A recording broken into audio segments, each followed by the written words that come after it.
De toutes les saisons, rien n'est plus tendre et doux que l'automne. Quand il commence à faire frais, on se choie, on se câline soi-même avec des lainages, des écharpes, et quand on peut se reposer avec des couvertures. Se couvrir, ça tient chaud. Mais alors, quand on couvre le feu, qui tient chaud aussi, ça donne quoi? Quelle est l'origine du mot couvre-feu? Pourquoi ça me glace, le couvre-feu?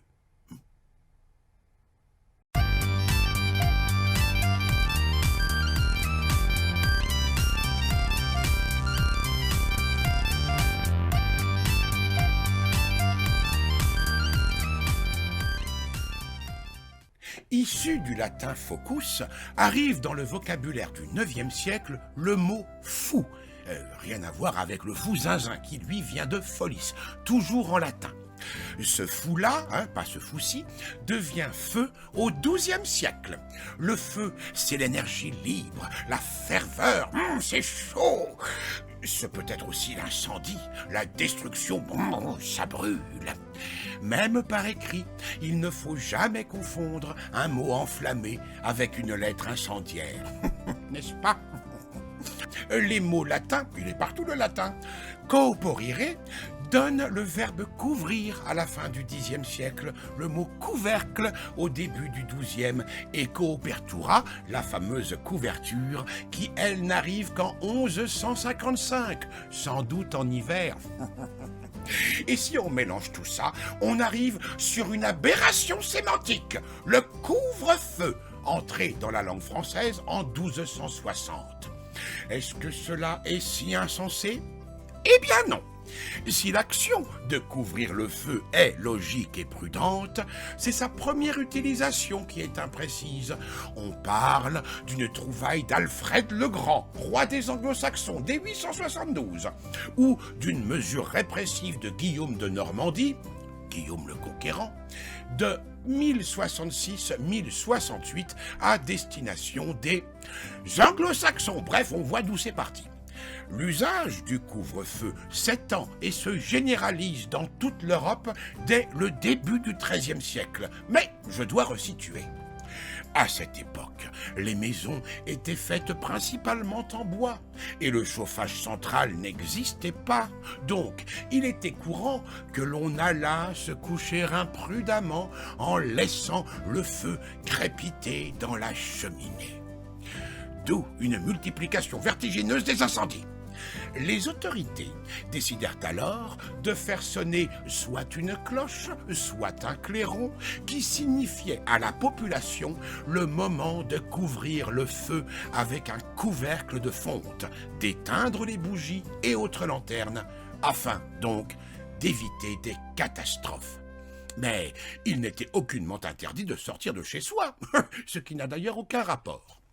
L'entrave à la liberté individuelle de se déplacer où bon vous semble pendant la période nocturne ne vient que lorsque couvre-feu entre dans la terminologie militaire, Code de la Défense, le 3 avril 1878, avec le vote de la loi martiale relative à l'état de siège.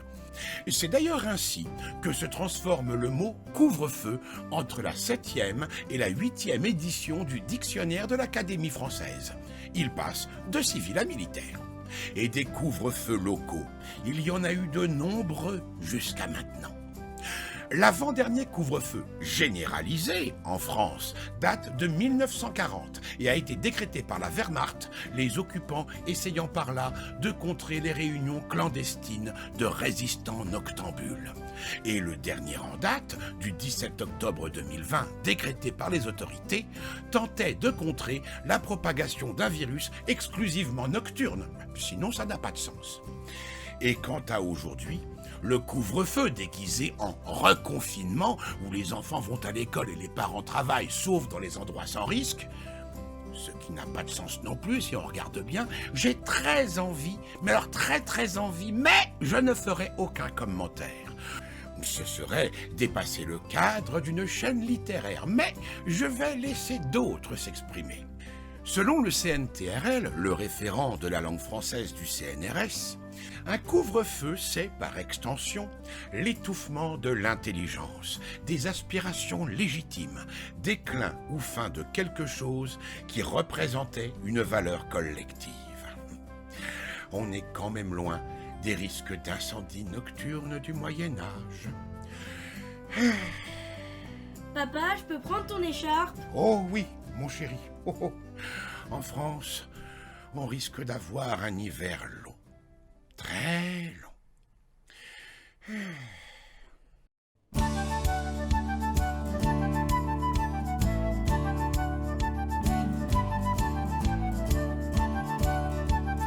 Pensez à vous abonner. Ah mais ça peut réchauffer.